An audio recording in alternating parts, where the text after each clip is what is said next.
Hey everyone. In this video, I want to talk to you about how to deal with disappointment. Now, disappointment is something that is a natural part of life. We're all going to have periods where we're disappointed by things that happen, or we're disappointed by our own performance and the way things turned out. And it's unavoidable pretty much. I mean, especially the disappointment that isn't caused by you. So, how do you deal with disappointment? Well, the short of it is pretty much this. If it was outside of your control and there was nothing you could have done to change it, then accept what happened and move on as quickly as you can. And if it was inside of your control, then be glad that you at least tried your best, even if things didn't work out the way you wanted them to. That's the short of it. Now, to go more in depth, when it's outside of your control, you really do need to accept it as quickly as possible. But obviously that's easier said than done. So how can you do this? Well, the first thing you want to do is allow yourself to feel the disappointment from whatever happened. So don't ignore it, don't judge it as bad. Just allow yourself to feel it and recognize that the disappointment is causing these feelings to come up in you. And then once you've allowed that to happen so that you're not going to have any emotional attachment to the situation anymore because you've allowed yourself to go through it, then just realize that there wasn't really much you could do. And that's what a lot of acceptance is. It's realizing that it was outside of your control. So no amount of thinking about the situation or beating yourself up over it is going to change anything. It just won't. So the most you can do is realize that it happened and you can't really affect it. So you just pretty much accept it for the way it turned out. Realize that it is what it is. I don't really like that term too much, but it works in this case. It just happened the way that it happened, and there wasn't anything you could do to change that.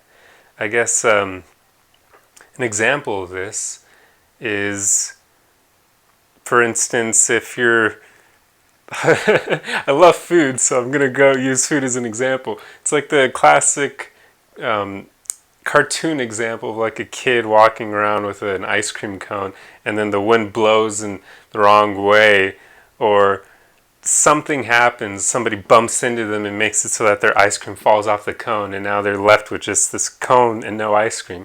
And it's incredibly disappointing, right? I love food, and ice cream is one of my favorite foods, so if that were to happen to me, I would be very disappointed.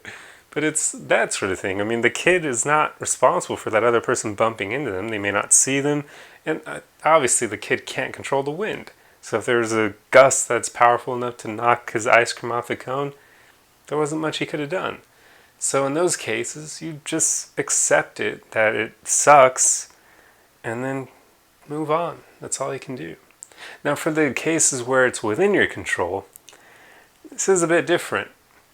That's where it can affect you more because you realize that you let yourself down and you could have, maybe you feel like there's more that you could have done to make things work, right? That's often what happens when it's within our control.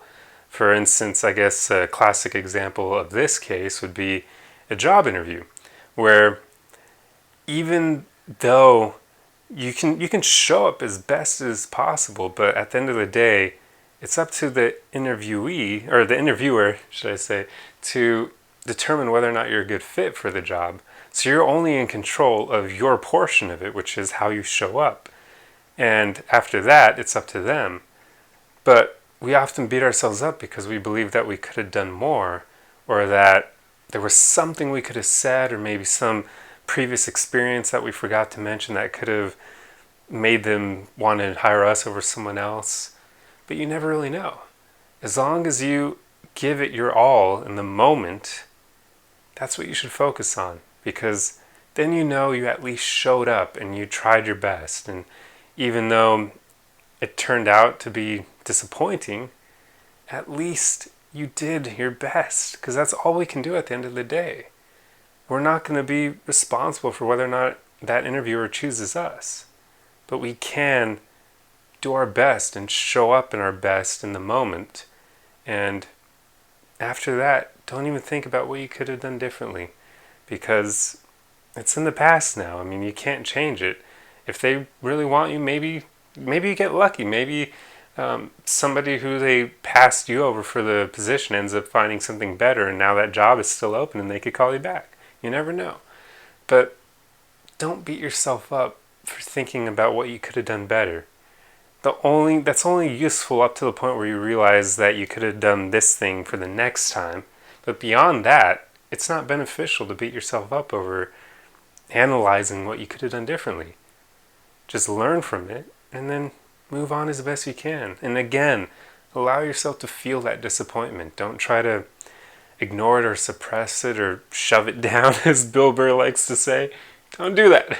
Let yourself feel it. Don't act on it, so don't start eating a tub of ice cream to cope.